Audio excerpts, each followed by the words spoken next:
Hi, Tony DeWitt here, Missouri appellate attorney and a guy who likes to make the law make sense on YouTube.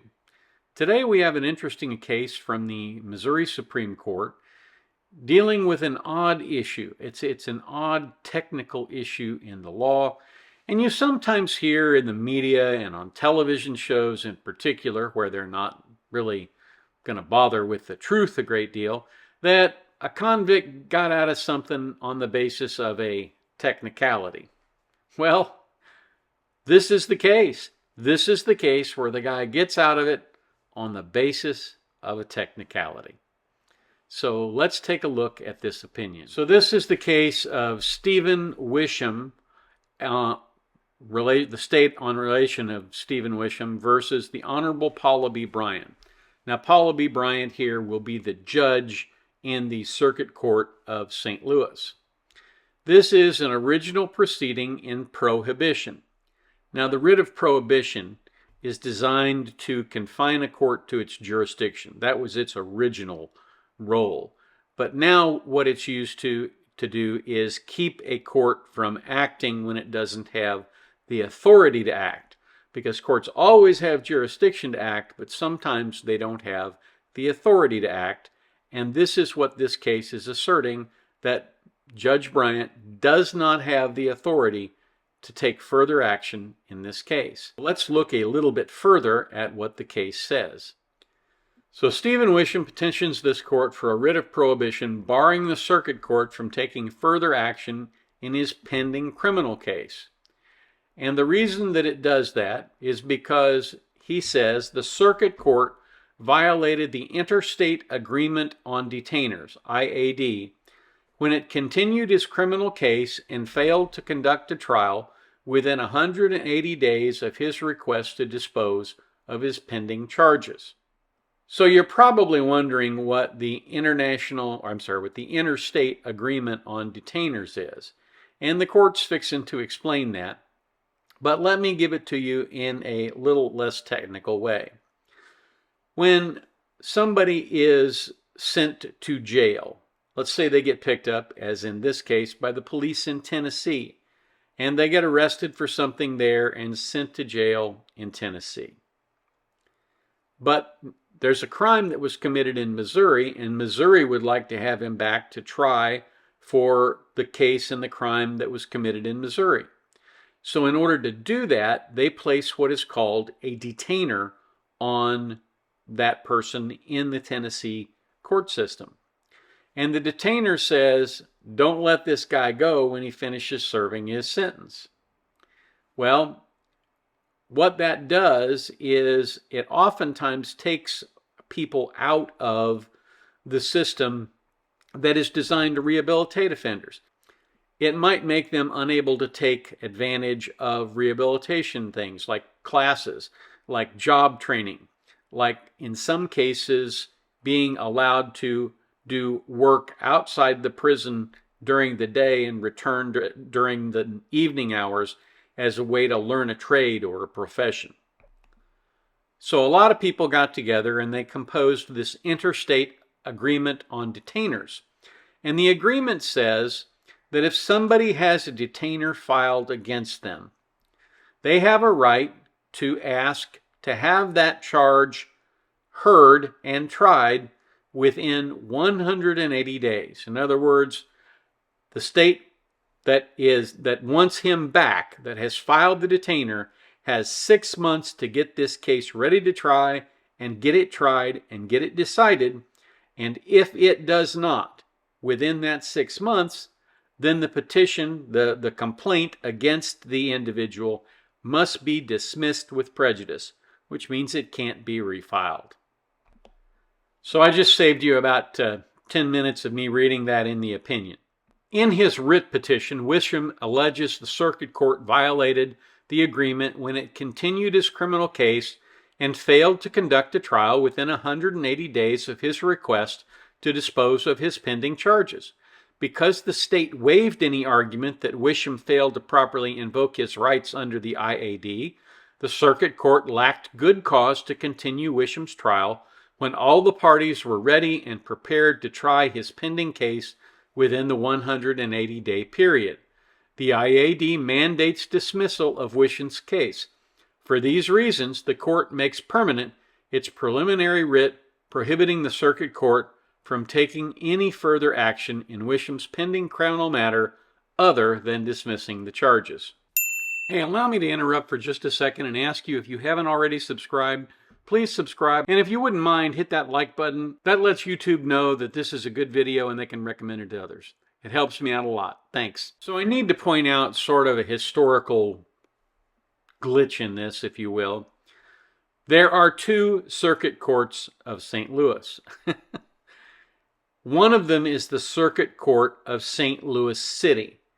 St. Louis City, the city proper, is designated as a constitutional county. In other words, even though it's only a city, it has all the powers of a county. It is the hole in the donut in St. Louis, the metropolitan area of St. Louis.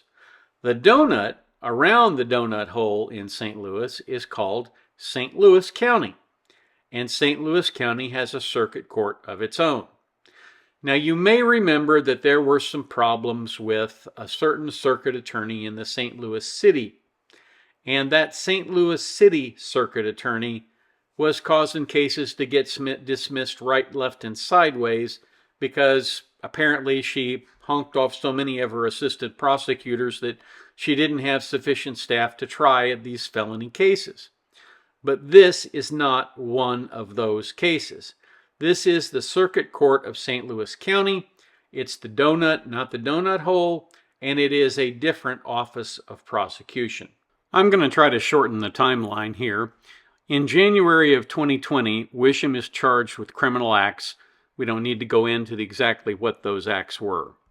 Then in March of 2020, he was arrested, he bonded out, and then he fled to Kentucky. Unfortunately for him, he was arrested in Kentucky.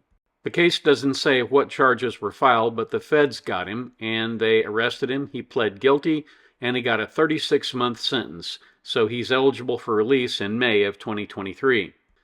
In February of 2022, there is an arrest warrant issued for Wisham by the state of Missouri, and a detainer is lodged with the Kentucky Federal Prison.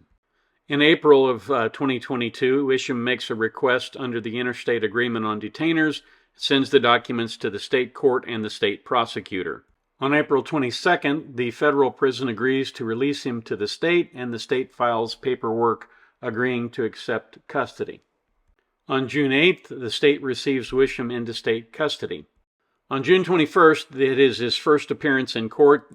A lawyer who is considering taking on Wisham as a client asks for a 3-day continuance, and that's granted, and the state calculates the date for trial as October 23rd, 2022. I have to stop and point out here that if this had been filed pretty much anywhere else, this request for a continuance by an attorney who had not entered into the case, it would have been ignored. And the reason it would have been ignored is because until you enter your appearance on behalf of the defendant, you don't have any standing to ask for anything. But because it's a big city and most of the judges know most of the good criminal defense attorneys, I suspect the judge just kind of looked the other way and said, sure, I'll grant you a little continuance, let you meet with the guy and see what you think you want to do. One of the reasons it shouldn't count against Mr. Wisham on the deadline is because it was an improper request, and it was made by somebody who did not enter his appearance on behalf of Mr. Wisham, so it can't be charged against Mr. Wisham.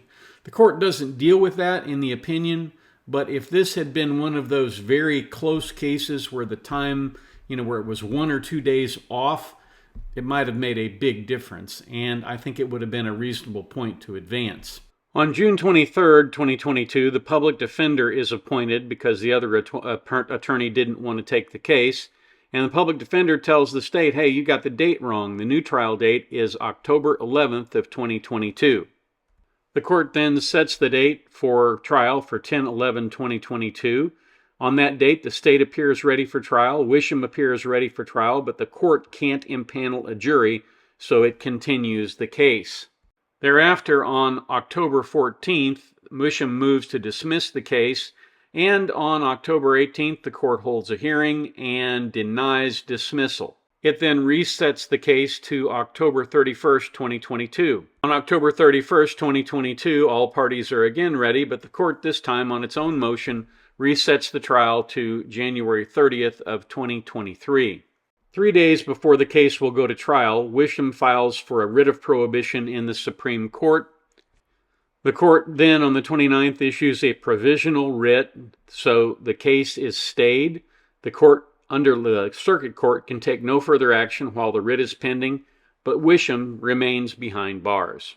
Now here's what happens when somebody files a writ against a judge.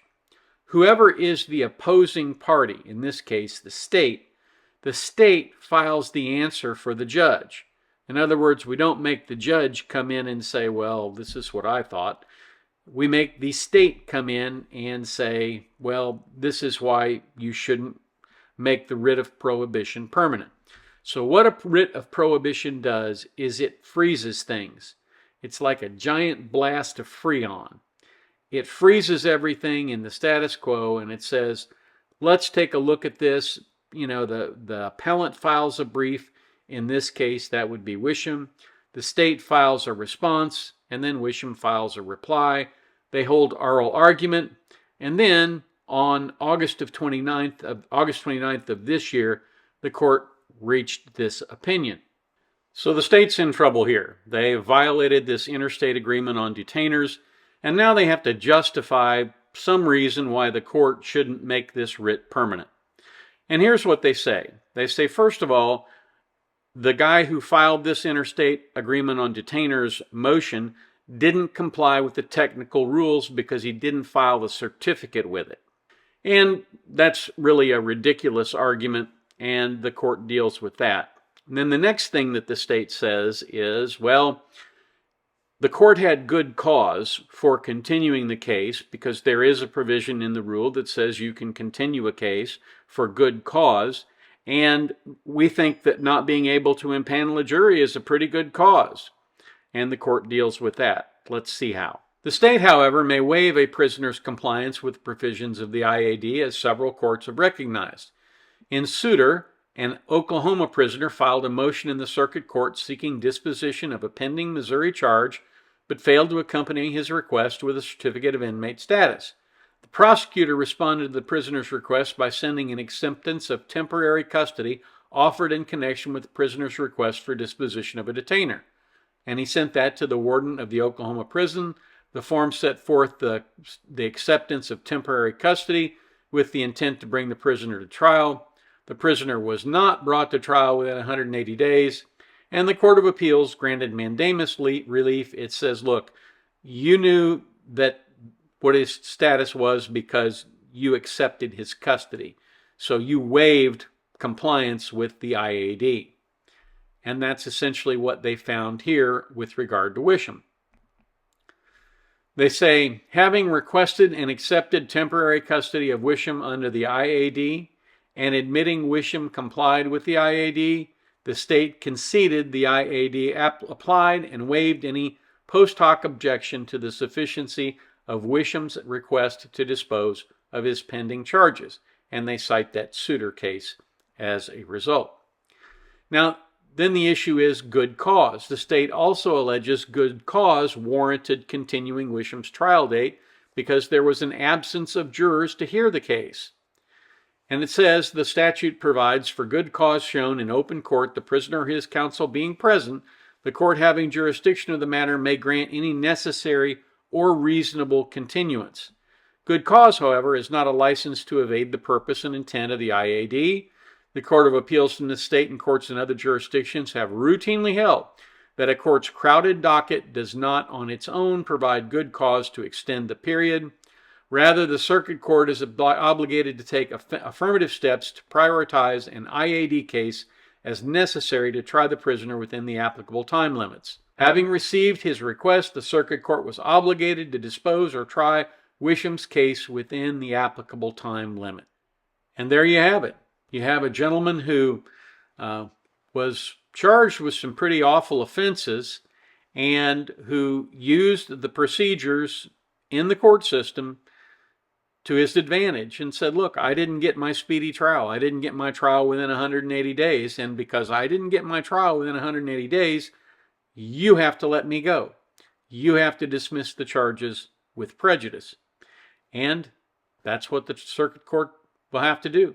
When they get the mandate from the Supreme Court, and a mandate is an order from the Supreme Court that says dismiss these charges, it will not have any discretion in dismissing those charges. If you have any comments or questions, please feel free to leave them in the comments down below. Love to hear from you. And if you have the opportunity, do a kindness today.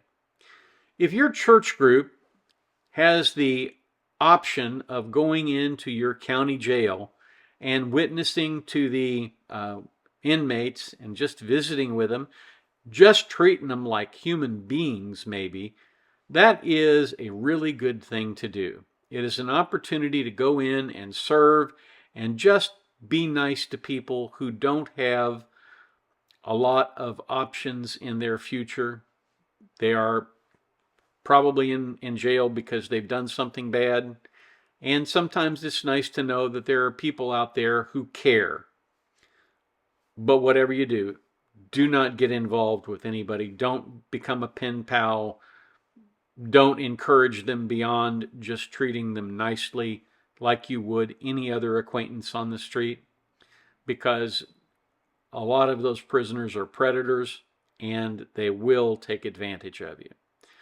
But that is a kindness that you can do if you're looking for something to do. Thank you so much for watching. If you have, again, any questions, leave them in the comments and catch me down here at the beach again next time.